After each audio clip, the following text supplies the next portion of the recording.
Okay, everybody, we might get this show on the road. So, good afternoon and welcome to the first Lunch and Learn that we've had in a long time as a department. It's a really great opportunity for us today to get to understand one of our 5 departmental priorities.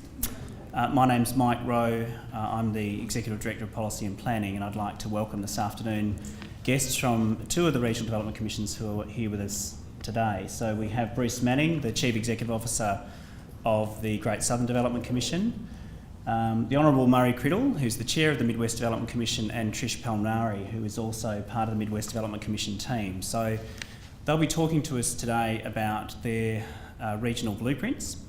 As we know, regional blueprints are one of the 5 priorities for our department and our portfolio. We need to be working very closely with development commissions to understand what their blueprints are telling us about their regions and their regions' futures, and how we can work with them to see the blueprints come to fruition. This event's being recorded today because our Acting Director General, Paul White, wants to make sure that all staff have the opportunity to understand the blueprints. And so we will be inviting each of the development commissions to come and present to us in Perth when they can on their blueprints as they're being prepared. So all staff should be familiarising themselves with the content of these activities. Paul White is an apology, having said that. He's travelling back from Karratha even as we speak, so he's disappointed he can't be here, but he asked me to make some opening remarks. So I think given the time constraints that we're under, I'd now like to ask Bruce Manning to come forward firstly and brief us on the Great Southern blueprint. We're looking at about 20 minutes from Bruce, 5 minutes for questions, and then we'll hand over to Murray and Trish. If you can make them feel very welcome. Thank you very much. Well, ladies and gentlemen, thanks very much for the opportunity, and thank you in particular, Michael and Natalie, for putting together the organisational aspects of today.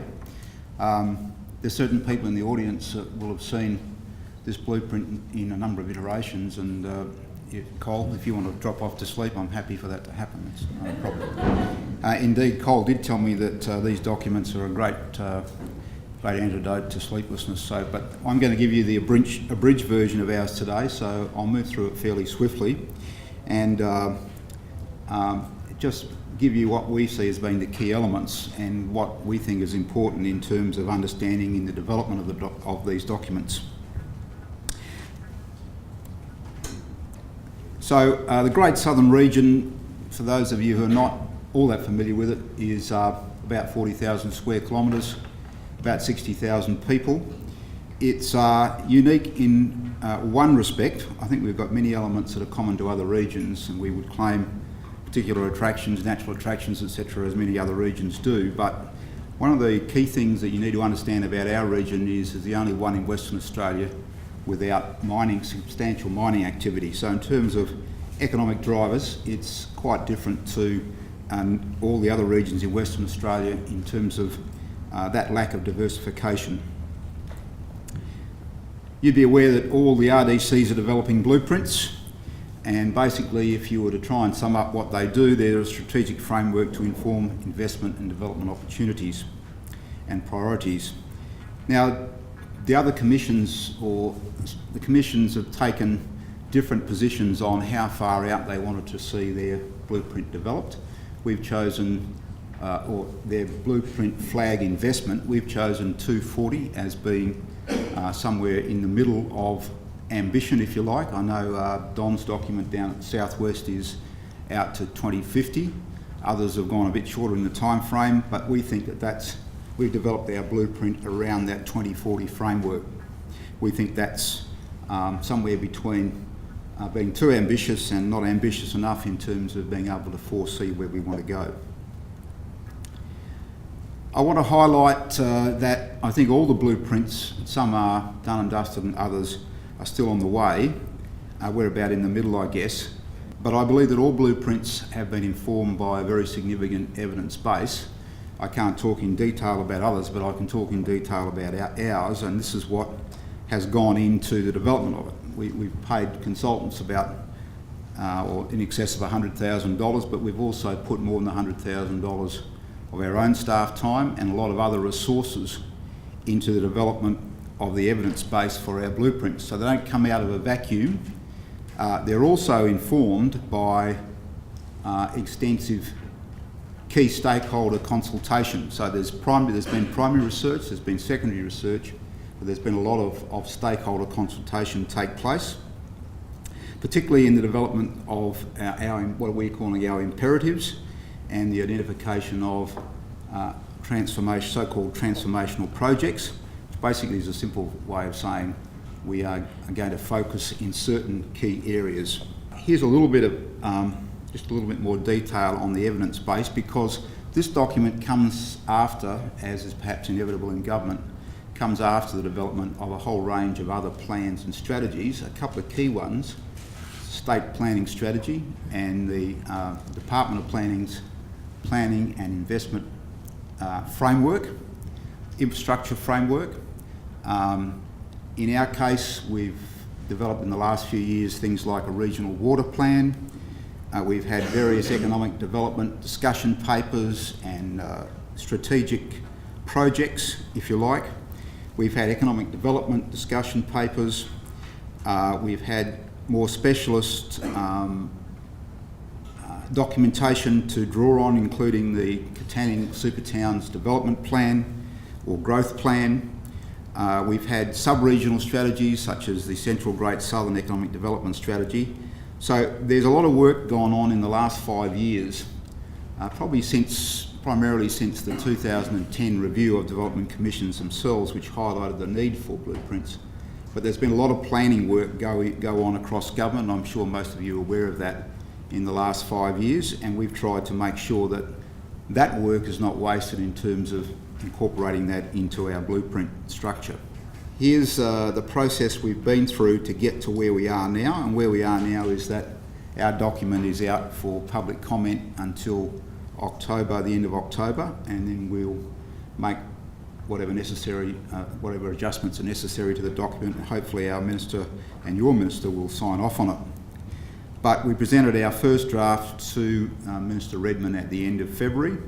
We then went through an extensive, with his okay, we went through an extensive public sector consultation draft right across the government sector, and that's local, state and Commonwealth. And then we went to the next iteration, which was a community and industry leader consultation draft, which went out on at the end of May. So between May and getting the okay from the Minister's office to send it out for public comment in September, there was also an enormous amount of consultation took place with industry and community more generally. So I made reference to the fact that we're the only region in Western Australia without some substantial mining, and these are what we're now moving towards the conclusions reached on our evidence base, which is that we should focus on our comparative advantages, and these probably won't be of surprise to many of you who are more familiar with the Great Southern and South West generally. We see our comparative advantages as primary production. Agriculture remains our economic base. We do have excellent lifestyle and natural amenity assets in the Great Southern. Many of you will know those: the Walpole Wilderness Area, Stirling Range, Fitzgerald National Park, the Porongrups, as well as about 150 k's of magnificent coastline. So we've got strong comparative advantages there. We've also got a comparative advantage in the tourism space that leads from that, and a good start's been made in the Great Southern in trying to build a tertiary education asset base. We've got a good TAFE sector there, a good institute structure now. We've got the Institute of Technology. We've also got a number of sub-branches of that in various towns. But we've also made a good start with UWA, and we've got a couple of research centres there, and we're teaching a number of degree and postgraduate programs down there with UWA. So we want to build on that base. So what was a strength in agriculture is also a weakness in the sense of a lack of diversification of our economy. The other major industry is tourism, but that only constitutes about 10% of our regional income, and so we see a need to further diversify our economic base. As with most other regions that are broadacre based, their population story is not a totally satisfactory one. We do have a steadily growing population, probably 1 to 2% per year, average over the last 20 years. But we've had a number of towns which have lost people over time. Not uncommon to see a loss of between, say, 5 and 10% in the population of a town over a census period. So we don't want the hinterland of the Great Southern to be devoid of people, and in that respect we're very keen to try and ensure that there's job growth and amenity growth and indeed lifestyle growth in our hinterland as well as along the coast. Another issue for us, and in common I think with most or many other regions, is the loss of young people. If you look at our demography, we basically share the state average in terms of demography, but where we drift is in that period from 19 years of age to about 35. We find it very hard to hang on to our young people. Sometimes they come back in their late 30s or 40s, but hence our focus on trying to build a tertiary education sector with a lot more to offer than just the institute or TAFE base. We see that if we can offer higher education in a substantial form in the region, we will hold on to many people who go away at the moment, recognising, particularly in my case with 2 sons who have gone far and wide, that young people do want to go and experience the world in general. So you're not going to hold everyone, but if you've got some sort of higher education offerings, you can make a substantial difference in the demography stakes. Keeping up with the provision of amenity, and in the hinterland in particular, where you haven't got a strong population driver, always has to be a feature of our activity. And then environmental sustainability is a key aspect of our work and is a challenge in the sense that we're so heavily reliant on our environment. From that comes our vision and mission statement, which is now also the vision and mission statement for the Commission as well as the blueprint. So I don't want to go through it in a too laboured way because I think I've touched on most of it, but you can see there that mission statement leads directly from where we perceive we need to focus. So from all that comes the 4 imperatives. I've talked already about the need for diversification. Always is the need for maintenance and enhancement of infrastructure and services. Just keeping up with that is always an issue, and we see in the current budgetary environment some cuts in infrastructure, maintenance, etc. in the recent week. So that's always an issue for us in a regional environment. We want to drive more knowledge and innovation. That's about the diversification story, and our involvement with a couple of research centres partnering with UWA, the Centre for Excellence in Natural Resource Management. The Rural Clinical School is another research-based activity down there, and we've got a new one, the Centre for Excellence in Rural Health Systems. We want to push innovation in areas and research in areas that are of benefit to us. And finally, community environment are always imperatives as well, as I've just mentioned in the previous slide. From all that leads to these 7, what we're calling transformational projects. They're not really one project, they're actually an agglomeration of a number of project elements, and we're calling them one project. But I guess we've just given each of these a label. Some of them will be obvious as enablers: energy, security and energy supply, security for water, for growth of the economy and for agriculture and horticulture. We need to ensure that our transport infrastructure, we need to look into the future and make sure our transport infrastructure is adequate for where we want to head. We have to be in the digital space because if you're going to prosper in the 21st century, that's an obvious one. We want to have the Great Southern seen as an iconic and creative tourism base and very much a key element of the economy. So we're intending to invest in that. And then, of course, always at the back of it is the need for that community development and ensuring you've got the amenity to carry all this forward.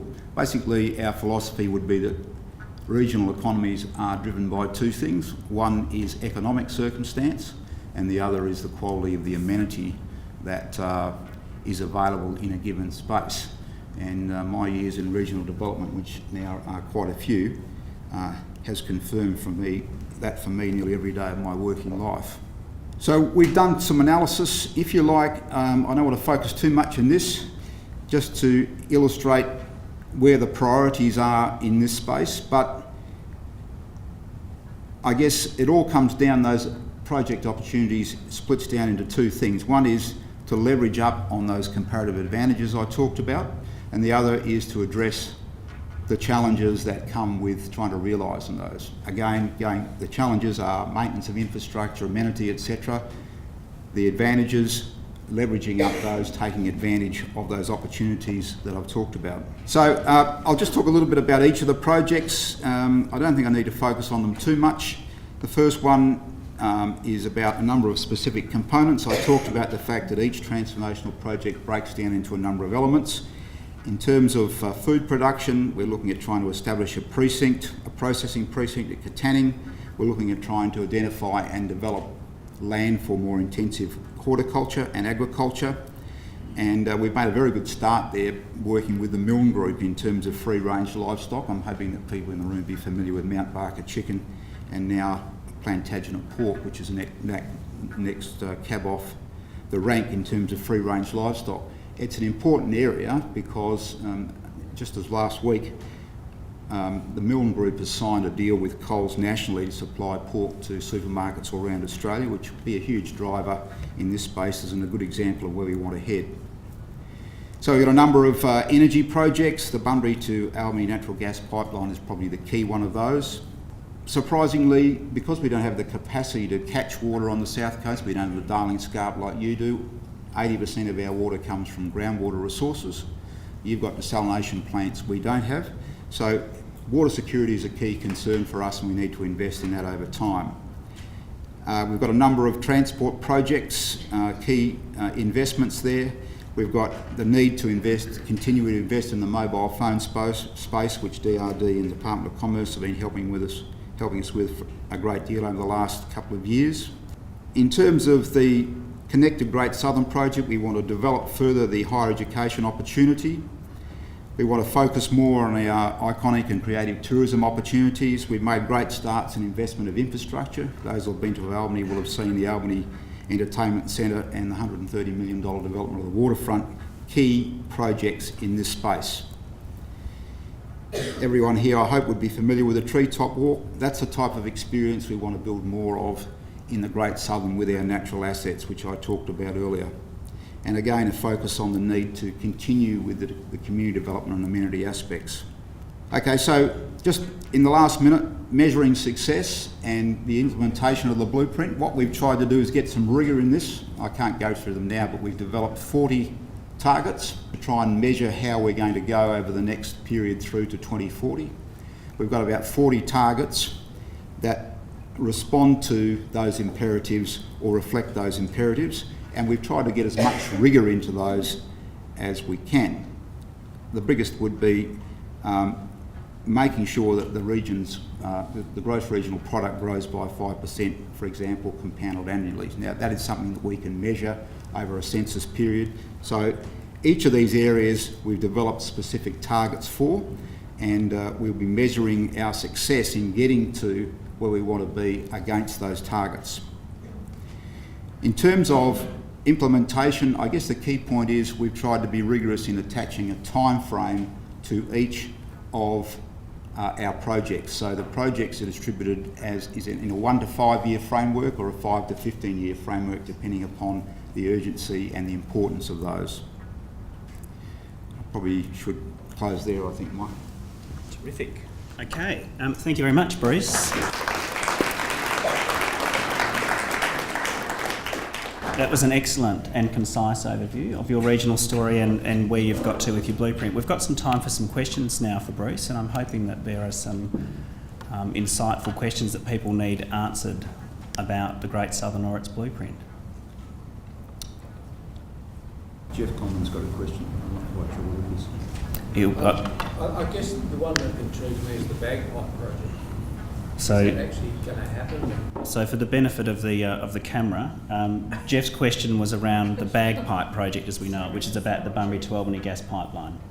And is it in fact going to happen, was the question. Well, it's a good question to ask. The project's being managed by the Department of State Development. They have your and our $20 million to start it. My understanding is that they were or are intending to put out an expression of interest to see what private sector interest is there in the pipeline, because it won't be just a public sector investment, it has to be a partnership. As to why that process has been held up, Jeff, I can't really answer that question, but we are keen for them to get on with it because it is a flagship project for us. Yeah, because you can see the benefits of the project.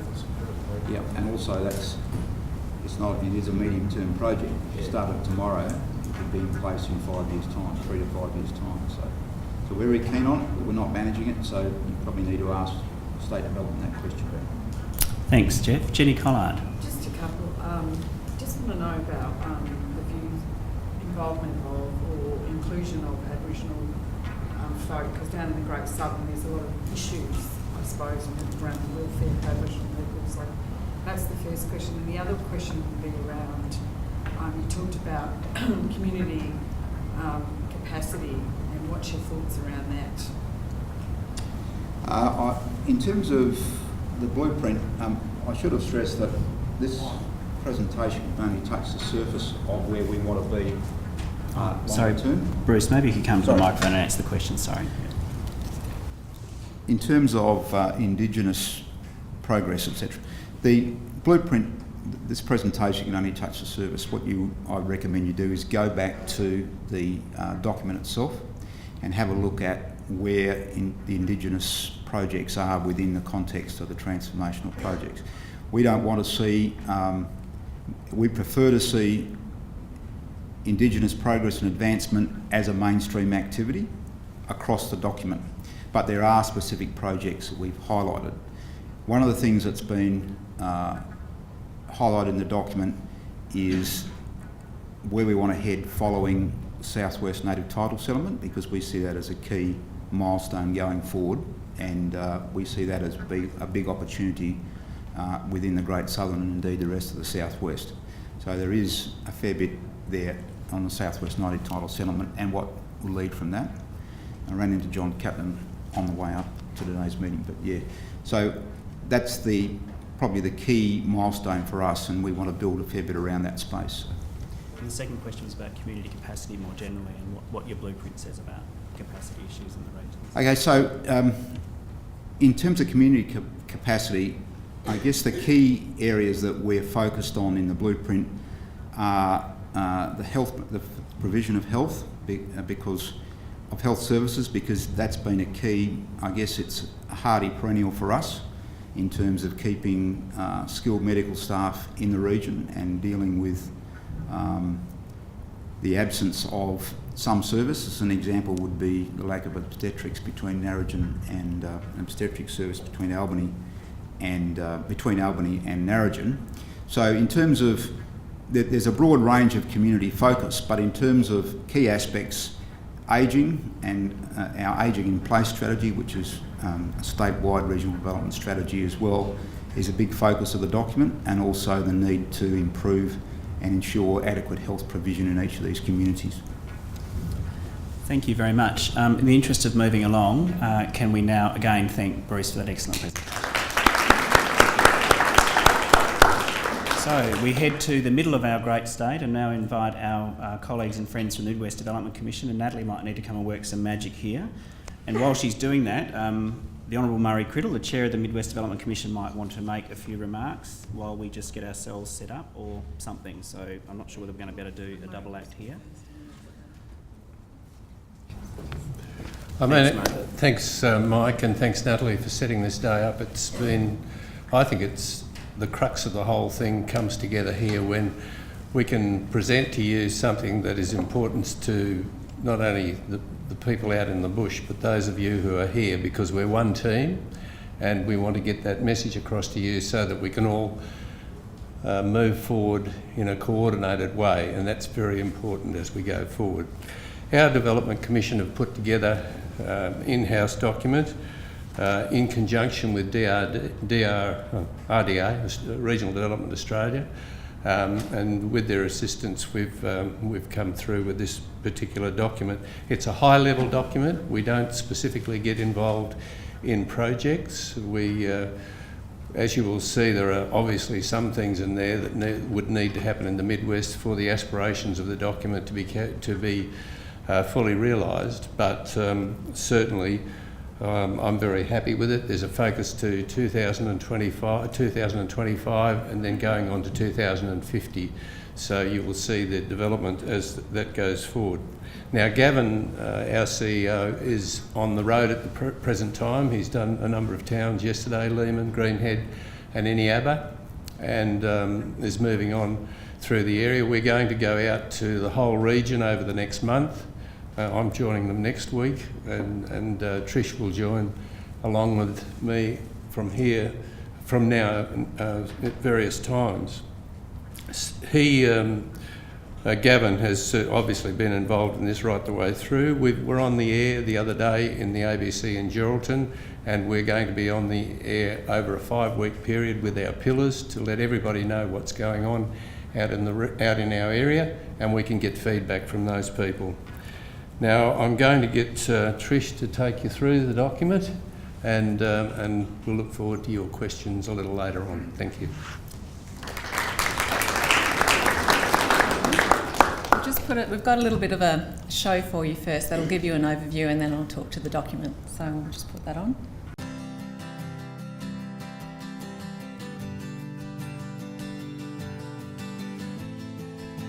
The world is changing rapidly, and so is the Midwest. We're headed for a future full of change and challenges.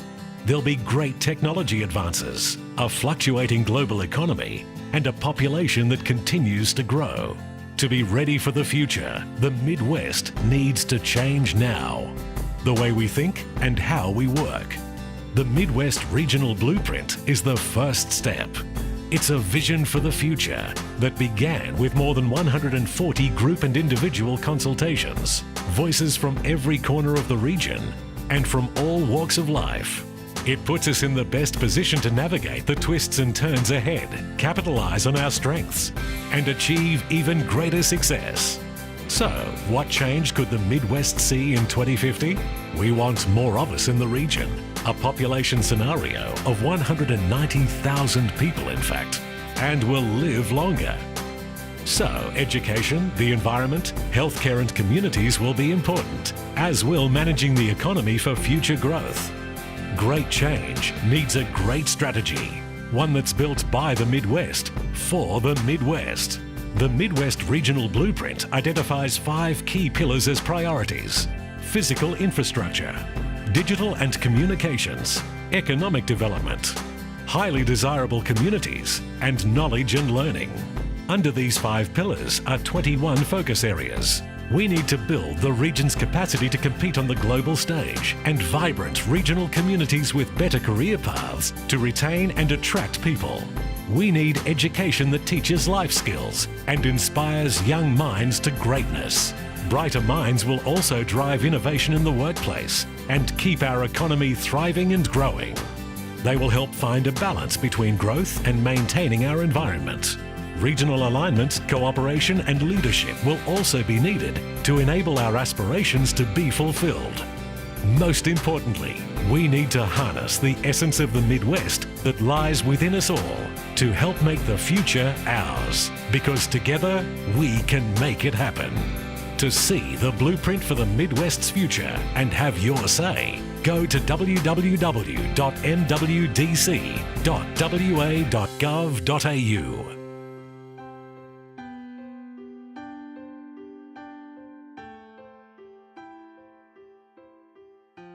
But as you can see, that's just a very general overview of the blueprint. I'll just provide you with a little bit of context, but what you'll notice in all of the presentations that you'll see from the development commissions, there seems to be a lot of commonality in the types of themes that we're trying to address. Even though we're situated in different parts of the states, we all have very similar problems, issues and challenges, and also similar opportunities as well. So you might find that it gets a little bit repetitive, but I guess we've all got a very clear message that we'd like everyone to pay attention to. So I'll start the process. So just as a bit of context, the Midwest region is split up into 3 sub-regions.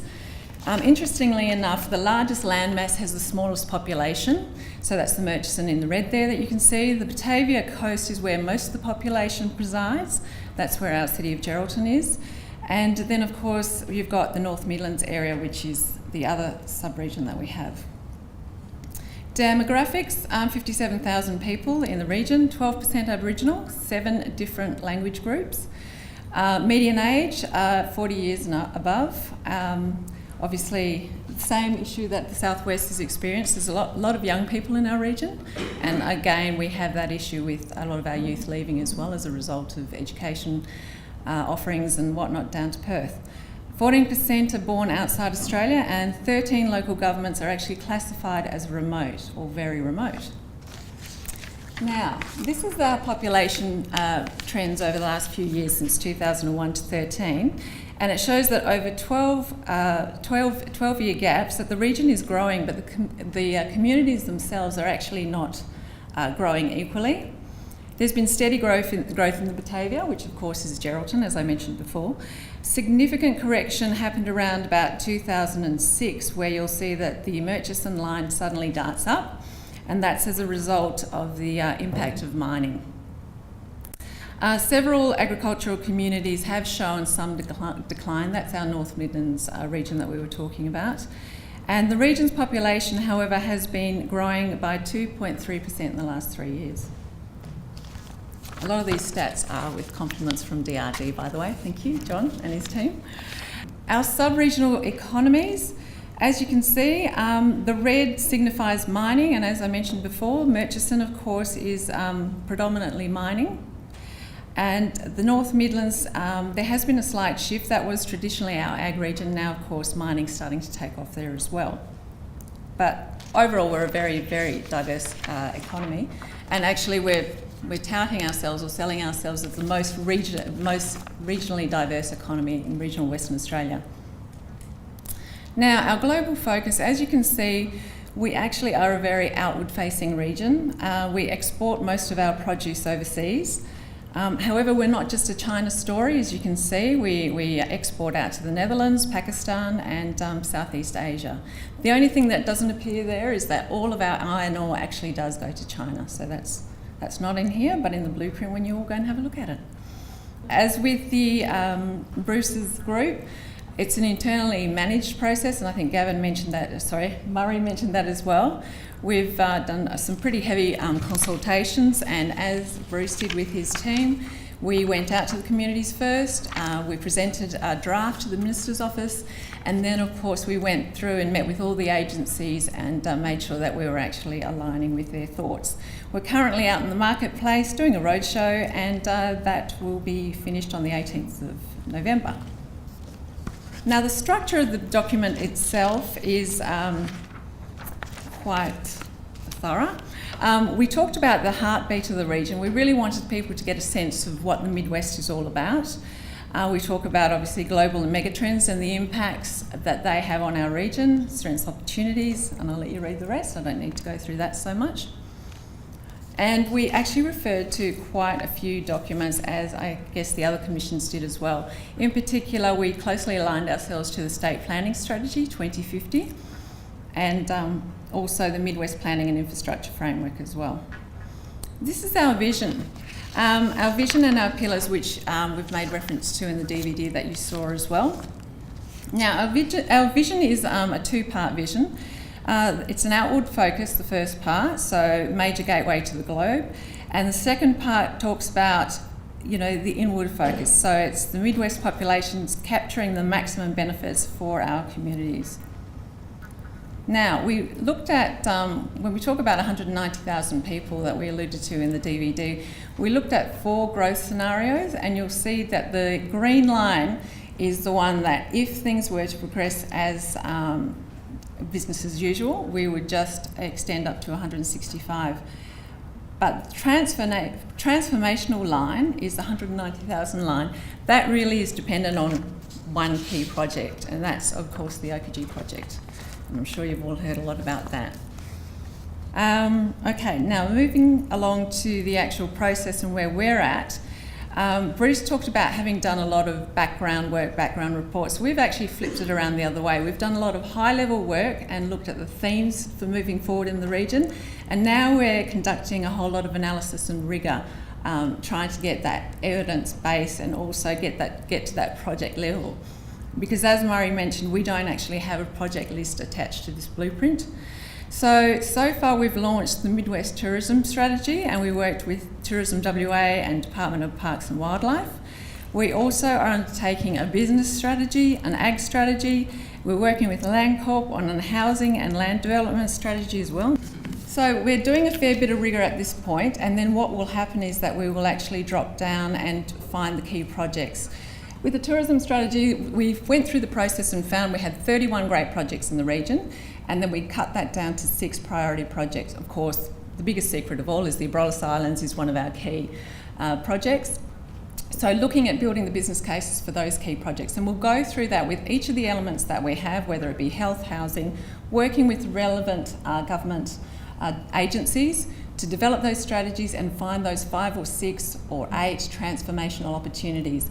But we really felt that if we got the themes first, we'll do the work in the middle to make sure that the projects drop out and there's a whole lot of rigour, analysis and evidence there. So now implementation, as we mentioned, we're already working in this space at the moment through the strategies.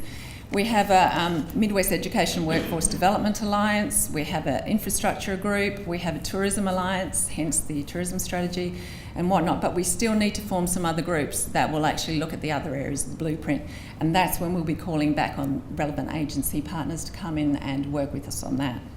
So if we achieve our vision, what does that mean for the Midwest? Well, that means that we will have 190,000 people that will call the Midwest home. Additional 35,000 new jobs will be created. The Midwest will be a significant logistics hub for WA, because let's face it, to get from the south to the north, you've got to go through the Midwest. So it makes perfect sense to have a look at that option. GRP, we're looking at 50 billion. More than 1 million tourists will visit the region, and 25% of Midwest people will have a diploma or higher. This is just a spatial representation of what we see as the region's economic drivers, and as you can see, most of the economic activity comes from the hinterland and goes out through the west. So this is where it's really important to talk about the infrastructure and the supply chains involved in getting our produce and our products out. Okay, I don't know if most of you are across what we've got in the region, but we're obviously most economically diverse. Globally facing, I've mentioned that. Abrolhos Islands, our best kept secret, looking at developing that. Agriculture, we have a lot of smart farmers in our region.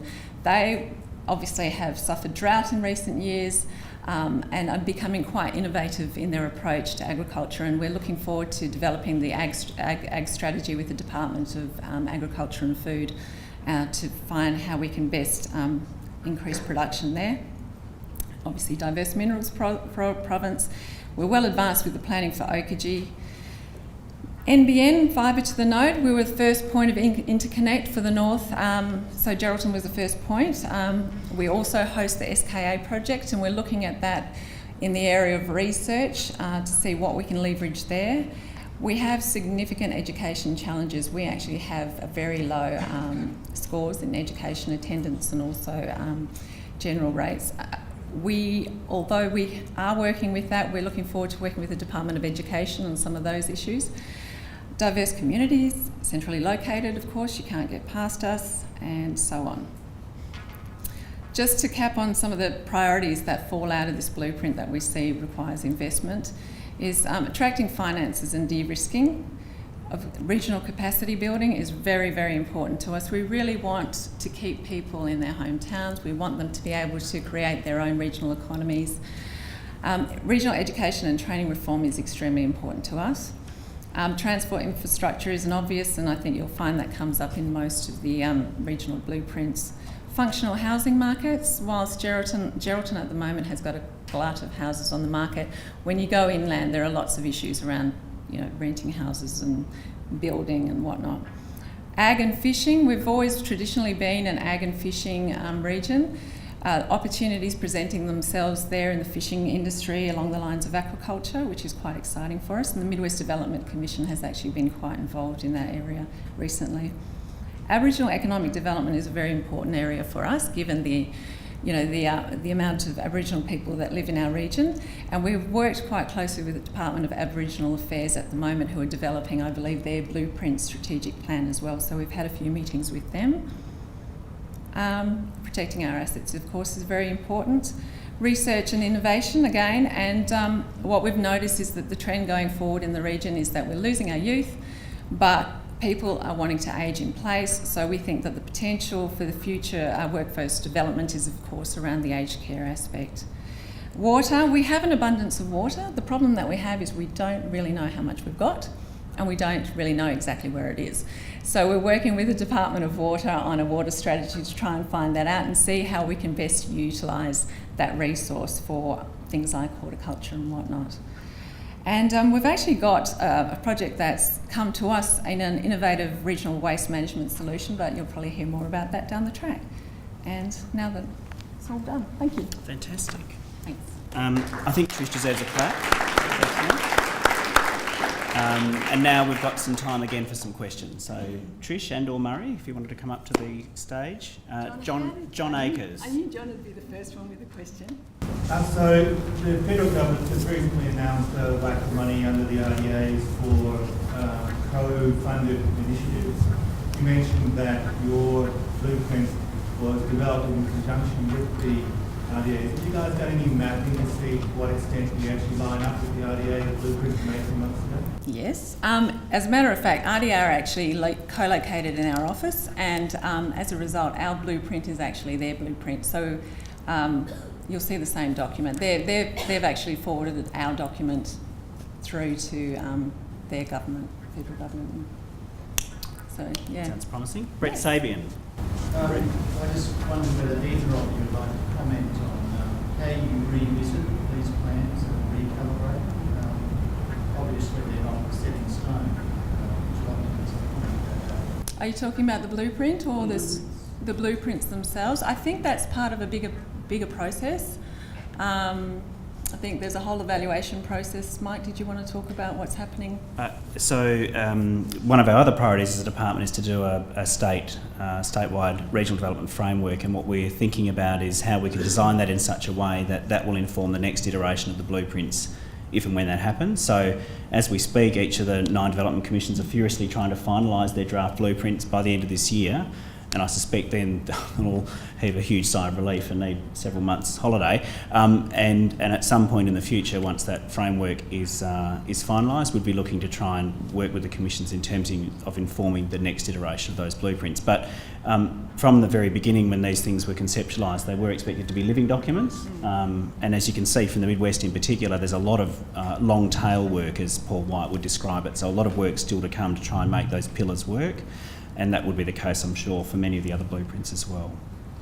I think, Mike, it's fair to mention that we've got the Midwest Investment Plan, as you would know, and there's been changes in that all the way through. I think it's 2011 we started using it. We've spent about $80 million now developing $150 million worth of projects, but certainly the direction in that has changed as time has gone on.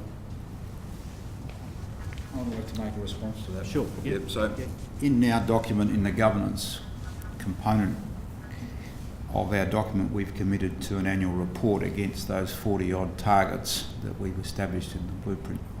So that's going to be our way of sort of keeping ourselves honest, if you like, Brett. So, yeah. Keith Anthony, I think you had a question?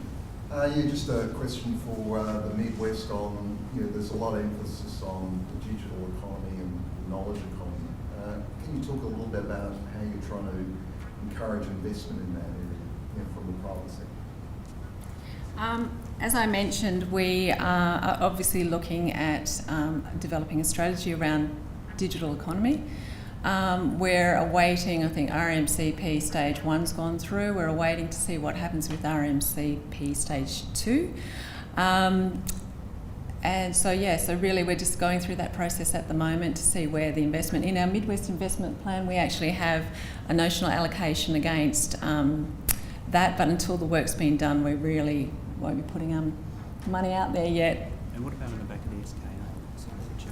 Yeah, the SKA is an interesting one because obviously a lot's happened over in Europe at the moment. So we're working quite closely with those people that are involved in that project to see where the opportunities are, but at this point we haven't come up with any specifics around that. So hopefully when we do some additional work we can get to that stage where we can actually start, as I said, the whole process at the moment is coming up with those key projects and working with the stakeholders. So I think Germany just pulled out of the SKA 100 million euro just recently, so that's kind of just added a new dimension to that. What about our colleagues up in the stalls? Any inspired questions up there from a great height?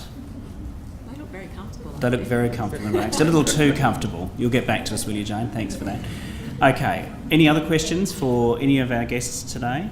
Just on that SKA. Sure. The ASCAP is going ahead, and there's 6 of those radio telescopes that are working now, and there was an interview on the air just yesterday. They're hoping to get the budget to continue that on.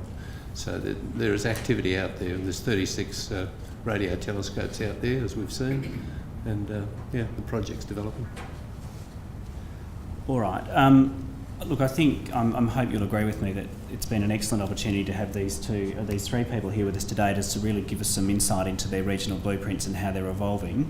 Obviously, in a state as large as ours, the diversity of our regions is really remarkable, and it is incumbent on us as a Department of State for Regional Development that we do have a very good appreciation for what is happening in our regions, and our Development Commission partners are very well placed to make sure that we know what's going on so that we can be their advocates.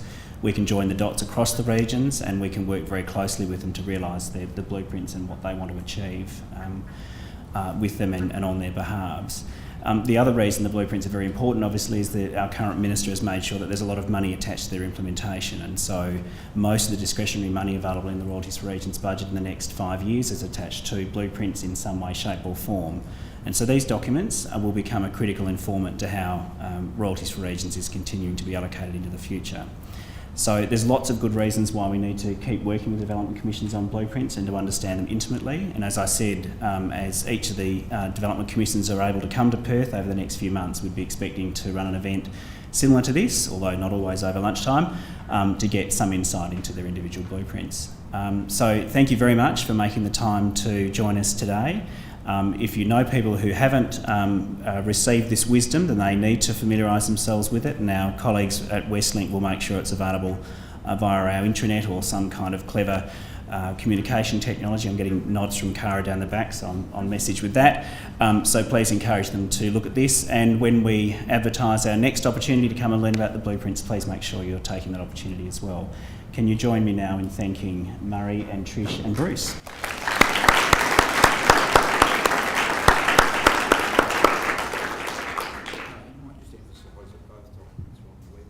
Indeed, and Bruce has reminded me what I should have said, which is that the documents are currently on the websites, and I suspect, Cara, when we put out an iConnect article or something about today's event, we'll put the link to those documents as part of that exercise. So you would be encouraged to actually look into the content of those documents and get to grips.